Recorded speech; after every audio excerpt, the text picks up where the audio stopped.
I'm going to tell you right now, these people don't care. They do not care. They're only doing this because they realize they're losing. And they don't want to lose their power. So now they're getting on the right side of history. And now they're saying what we saw today in Gaza is a disgrace to Islam. Buddy, your Islamic beliefs allow this to happen.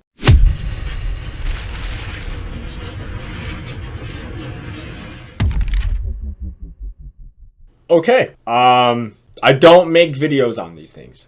And the reason why is because I think there's already plenty enough videos like this that already come out and they talk about this. But I wanted to talk about what happened here and how we should take it. And the reason why I say that is because I want to speak more towards the people that say that religion causes division. Religion is the problem. Religion is why there's mass genocide, okay?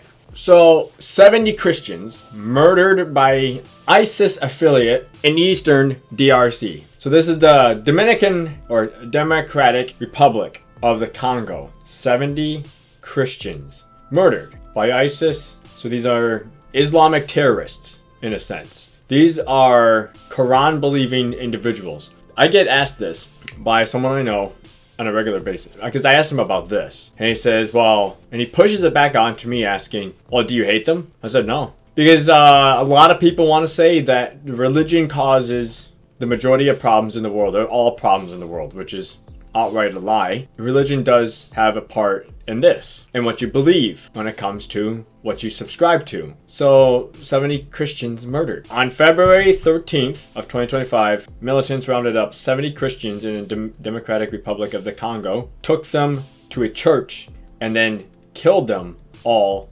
70. So they literally got 70 Christians, took them to a church. But which church? I would like to know which church. And then killed 70 of them. Open Doors field sources say the violence began at about 4 a.m. on Thursday. 4 in the morning, guys. 4 in the morning on Thursday, February 13th, 2025, as militants captured and tied up some 20 Christians in the community. The militants are suspected to be members of the Allied Democratic Forces, a rebel group with ties to the Islamic State group, ISIS. Militants went door to door saying, get out, and don't make any noise, says an elder in another town about 40 kilometers, Meba.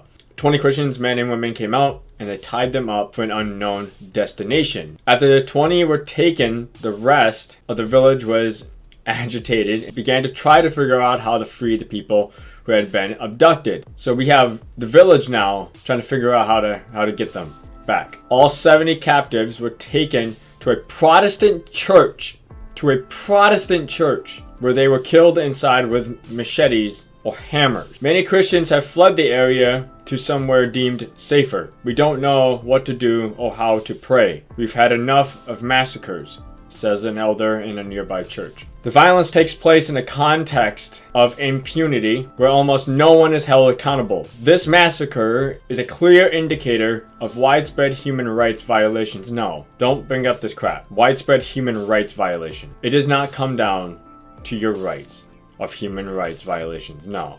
You're stupid for saying that. It comes down to your heart. They don't care about the human rights violation. They don't care. They don't abide by any of that. What they do abide is their Quran saying to purify the land. That's what they care about. They don't care about human rights violations. We further call on the international Christian community to remain in prayer for Christians of vulnerable communities in Eastern DRC. Pray for an end to violence and that government at all levels will diligently, impartially, and transparently address the violence and its effects. The main religions practiced in the Democratic Republic of the Congo are Christianity, Islam, traditional faiths. Christianity, in 2021, Christianity was estimated to be practiced by 95.4% of the population. Islam, in 2021, Islam was estimated to be practiced by 1.5% of the population. If that is true, that the majority of people in the DRC are Christian, do they have a right to fight back?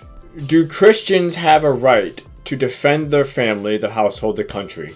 Because nowadays we teach that just pray. But we see always in the Old Testament that wasn't always the occasion. They would pray for God to be on their side, and then they would fight. Now we want to talk about the Crusades a lot. Do the people in the DRC have a right to form a militia. If the government will not do anything about this and push for justice, security, then do the people have a right to form a militia, to fight back, demand rights? I would say, because everyone has a right to live life peacefully. Now, I do not hate these individual people that went out and murdered these 70 Christians. I pray that they turn to God and repent from their sin. But I think DRC, the people there and the Christians, have a right to form a militia to protect themselves. That if they are attacked anymore in the future, they have a right to eliminate these people. And I'm not saying to go out and seek justice or revenge. Do not do that. But if they attack you, you have a right to defend yourselves. Blessed are the peacemakers. In order to have peace, sometimes you have to have war. That's something that churches don't want to talk about, though. I think we're very weak when it comes to a lot of these topics. And we just say that prayer will solve it. Prayer will help. But we also want to pray that God is on their side. Christian lives matter. The international community should condemn the massacre of 70 Christians in the Democratic Republic of Congo at the islands at the hands of the Islamic group and bring the perpetrators to justice. Perpetrators should be put to death. They should not be arrested. They should be eliminated. So there's actual footage. On February 12, 2025, the Allied Democratic Forces, an Islamic militant group affiliated with the Islamic State, abducted at least 70 Christians. Just beat their heads in. As we see here, no one's going to report on it. Fox News did. Jesus has prepared a special place for the 70 Christian martyrs beheaded in the Congo by the ISIS group. 70 Christians, including children and elderly, were brutally beheaded inside a church. Christians are the most persecuted religious groups worldwide, but the media won't report such incidents, which is actually true. The Christian religion, Christians overall, are the most persecuted people in the world. So over 300 Christians killed so far in 2025. United Nations and regional leaders have condemned the crisis, but taken little action. What's going to be done about it? Nothing. You really want us to speak about the Islamic raping problem in the UK? They tied them up, beheaded them with a machete, including women and children. And then this person has the guts to put in Black Christian Lives Matter. You're stupid. You're dumb. You're dumb. Fallen from the grace of the Almighty, born in Cuba, proud American gay, communism survivor, Catholic, pro-life, anti-woke activist. The left always lies. And he uploads all this stuff, and it seems good. But then you had to put black, because obviously white people don't matter. So it looks like they're trying to rip off the cross. The victims had fled to a church, seeking sanctuary from a wave of attacks. I'm going to tell you right now, these people don't care. They do not care. They're only doing this because they realize they're losing. And they don't want to lose their power. So now they're getting on the right side of history. And now they're saying what we saw today in Gaza is a disgrace to Islam. Buddy, your Islamic beliefs allow this to happen. So completely disown Islam. Denounce Islam completely as a whole. And then we'll be happy. This here, I don't care about. Until I see you denouncing your belief system. This right here, you saying that, oh, Hamas has brought shame to Islam on a level never seen before. Buddy, Islam has been at war with Judaism for thousands of years.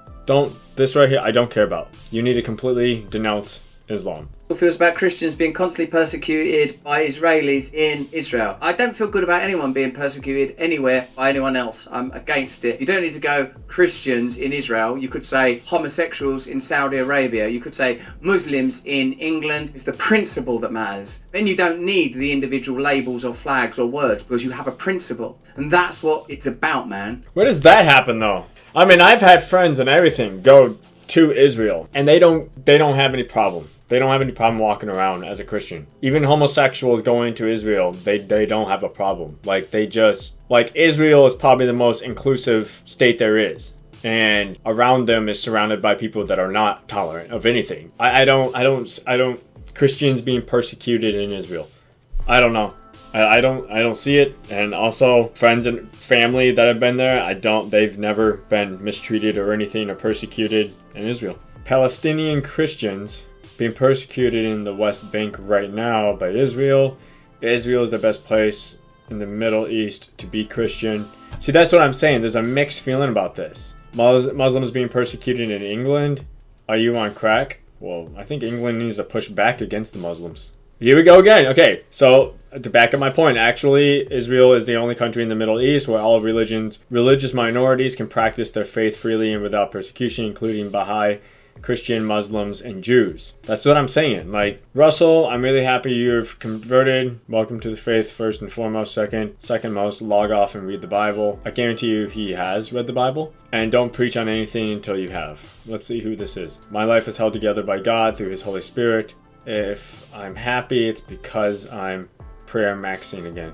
But overall, all the violence, persecution that happens to Christians, I don't care what people do it, I'm not mad, I'm not angry, I'm not hateful towards whatever organization or whatever the people as an individual. I'm mad about their ideology and the theological belief system that they follow. That's what I am upset about. Okay, so what should be done? What should be done in the DRC? What should be done to the Christians? What should be done for the Christians? What should happen to the Islamic, people that practice Islam? What should happen? It seems to me that everywhere that Islam touches, there's violence. There's growing theft, rape, and murder everywhere that Islam touches. And it's not because, they're being a bad example of Islam. No, they're doing exactly what they've been told. They're doing exactly what they're being told by the Prophet Muhammad. So I'm going to go read these verses right now. So Matthew 5:43 through 48. Love your enemies. You have heard that it was said, you shall love your neighbor and hate your enemy. But I say to you, love your enemies, bless those who curse you, do good to those who hate you,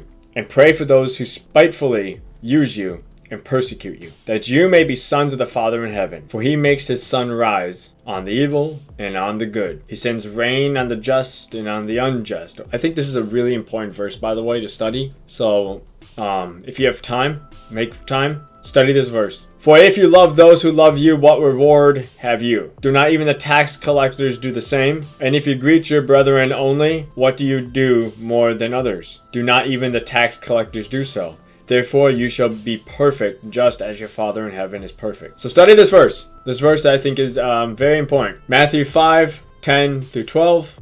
Blessed are those who are persecuted for righteousness' sake, for theirs is the kingdom of heaven. Blessed are you when they revile and persecute you, and say all kinds of evil against you falsely for my sake. Rejoice and be exceedingly glad, for great is your reward in heaven. For so they persecuted the prophets who were before you. Blessed are those who are persecuted for righteousness' sakes, for theirs is the kingdom of heaven. I'm going to end it off there. So what should we do? Comment down below what you guys think should be done. Why do you think Christians are the most persecuted religious group in the world? They don't say besides they're God's people. Give me something besides that. But should Christians put themselves in dangerous situations in order to spread the gospel? Should Christians who are stuck living here continue to go to church? Should they rebuild and continue, or should they go underground? See, these are questions that I think should be answered. I think the Christian church is going to blow up. It's going to grow even more